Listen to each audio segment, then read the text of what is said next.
I'm Bill Gaventa. I'm the coordinator, director of the Summer Institute on Theology and Disability, and work on a number of other projects mostly out of my house in Waco, Texas, where we recently moved. I essentially working for myself and getting to do a lot of the projects that I've wanted to do and that I'm very passionate about.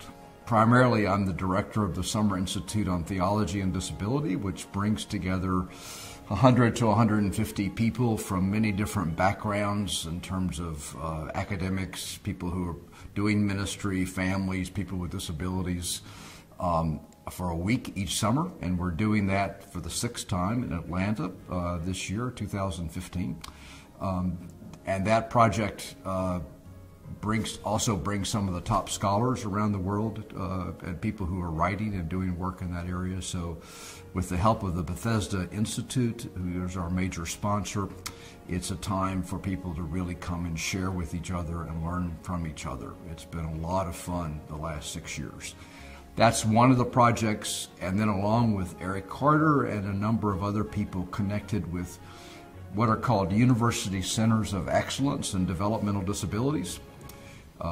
I used to work at the Boggs Center on Developmental Disabilities in New Jersey, which is one of them. Every state has got at least one, what we call UCEDs, University Centers. And Eric Carter and Courtney Evans-Taylor work at the UCED in Nashville in Tennessee.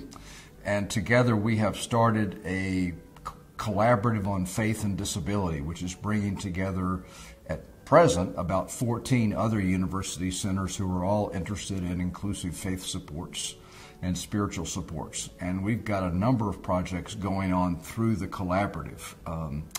One of them is a national webinar series on faith and disability issues. A second one is this year we've just started, this is the 25th anniversary of the ADA. And we're encouraging congregations to get involved in that by committing to a pledge to kind of recommit to the values and the moral vision of the ADA. And then we're hopefully through the collaborative going to bring together writers and researchers to write some white papers and key resources, and we'll see where it goes from there. One of our most interesting projects at the moment is 4 of the university centers are involved in a 4-state demonstration project called Putting Faith to Work. It's deliberately a play on faith and works, as we read about in the New Testament.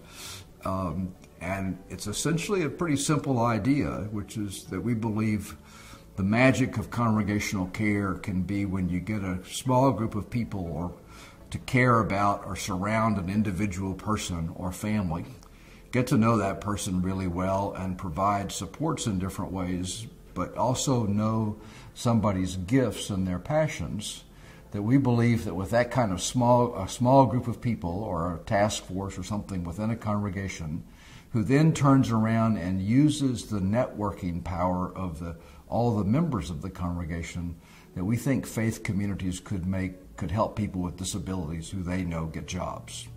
And one of the biggest needs in this country is employment for people with disabilities.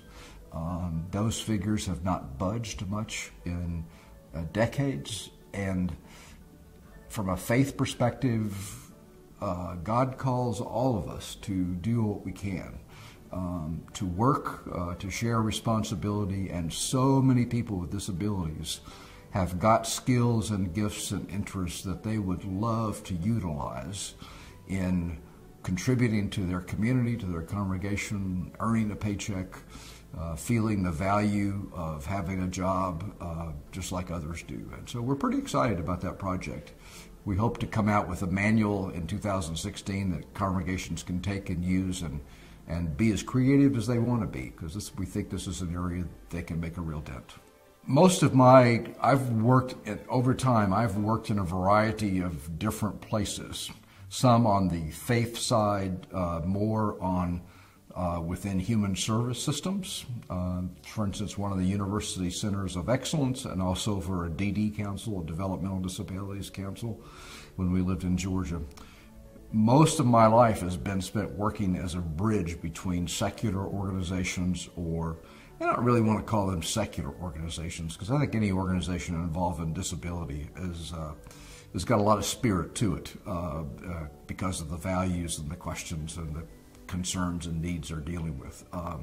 So advocacy organizations, service providers, government organizations and networks on the one hand, and then faith communities and faith networks on the other. So I've worked with a number of the national faith groups that work with disabilities. I've worked with a number of denominations, and also with national provider organizations and networks. And so my passion has been trying to help people in faith communities realize the capacity they have to make such a huge difference in the lives of people with disabilities and their families, and on the other side, help secular providers or advocacy groups realize that spirituality, spiritual needs and gifts are a real important factor for many families and for many individuals, and that faith communities can be a resource of all kinds of supports, and they need to be able to work together on that.